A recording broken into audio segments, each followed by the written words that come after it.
Yet another crazy day in markets. What a time to be alive. Let's break it down because we have some exposure in areas that are getting hit quite hard today. So what's causing this? Credit Suisse, a foreign bank, possibly running into troubles, not able to raise the liquidity they can because the Saudis are, for whatever reason, capped at purchasing 9.9% of that stock. They announced that. However, it seemed to indicate that maybe Credit Suisse needed some liquidity, and this is a bank that's been on many people's radars as a bank that might be vulnerable and has had the stock performance, not just over the last week, to reflect that fear.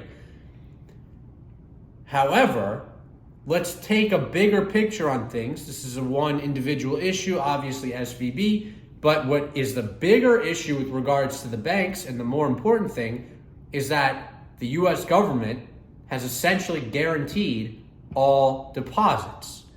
So with regards to a direct economic impact here, I don't see anything too major. It would be a completely different story if the deposits weren't guaranteed, if we were gonna see a continuous run on the banks, if deposits were gonna get blown out, if consumers were gonna lose their money, yeah, that would have a much bigger impact on the economy. However, it doesn't seem like that's going to be the case. What seems more likely is that consumers are going to have all their wealth protected, and some banks, essentially functioning as asset managers, are going to go out of business. And I don't see that as particularly having such a big impact on the economy.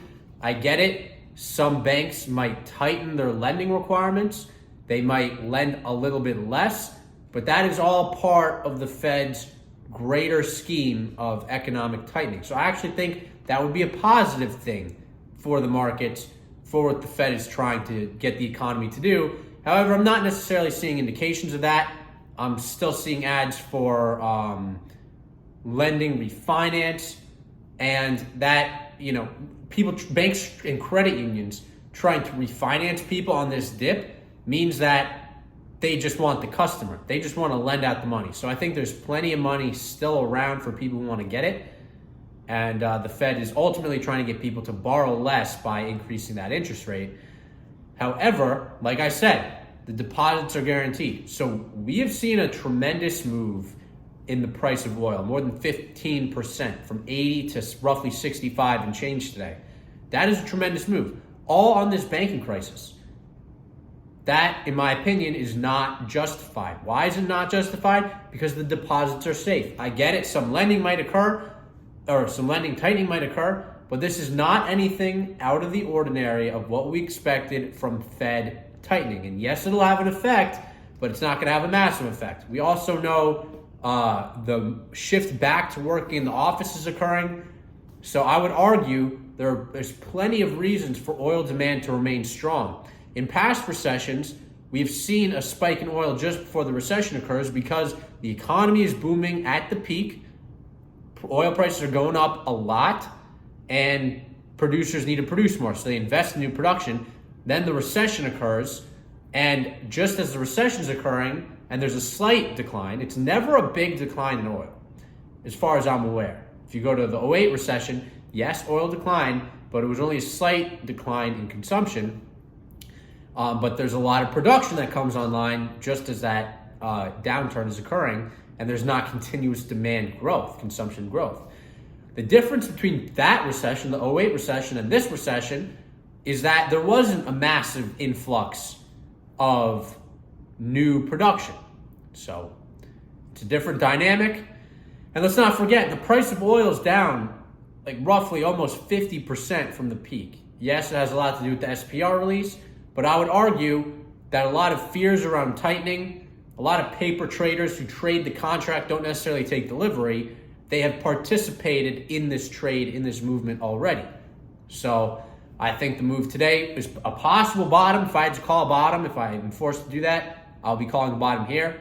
I'm nibbling on oil stocks today just a little bit with excess liquidity. I'm going in there and I'm buying them because I think this is a good opportunity. I think this is a gift. We've got Exxon down some almost 20%. There's big moves in these companies. And they made tremendous cash flow last quarter when prices, yes, they may not have been around 65, but they were around 70. So We obviously got as high as 80.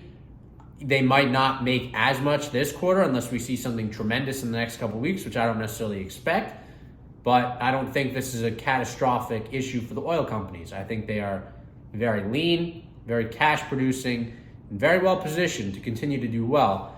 And I think the move down in the price of oil has been overplayed. I expected oil to continue to slowly increase throughout the course of the year as consumption growth is expected to grow. Yes, it's still expected to grow.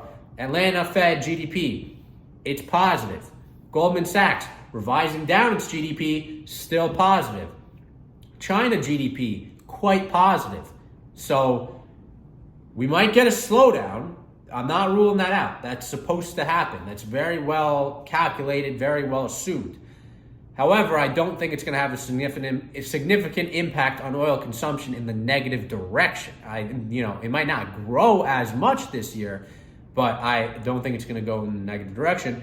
And if anything, this move, this volatility, is going to put potential producers off on projects. They don't want to do this. They don't want to suffer what happened in 08. They don't want to be increasing production just as something's going to happen. So if there's all this uncertainty, it's not going to be good for oil supply. So if it continues this way, if we stay down here, I would definitely expect an OPEC cut. They've cut once. They said before that they could definitely cut again, and they don't want to see volatility. They want stability. They want stability around $80 to $90 a barrel. Looked like we were starting to get that. And then all of a sudden, the past week, on concerns that I don't think are valid with regards to oil consumption, we have what's probably a lot of paper traders, over-leveraged energy funds and whatever it is, getting blown up. And that's the trade we're seeing today. We saw the dip, sharp, midday, starting to come back a little bit. Oil's volatile. It always has been, always will be. You just got to stay strong, stay through, ride out the volatility, and trust in the fundamental story. So that covers the banking situation, which I'm not too concerned about. The energy situation, which I'm frustrated by, but also not too concerned about. And the Fed, finally, I expect to hike. As we said in yesterday's video, this backstop, and the day before, this backstop, essentially, it was, that was like they just did instant maximum force, and it has no impediment on their ability to hike rates. It doesn't. They're expecting some banks to fail. Honestly, we're all surprised it's taken this long. They're expecting some companies to go bankrupt. That's been happening.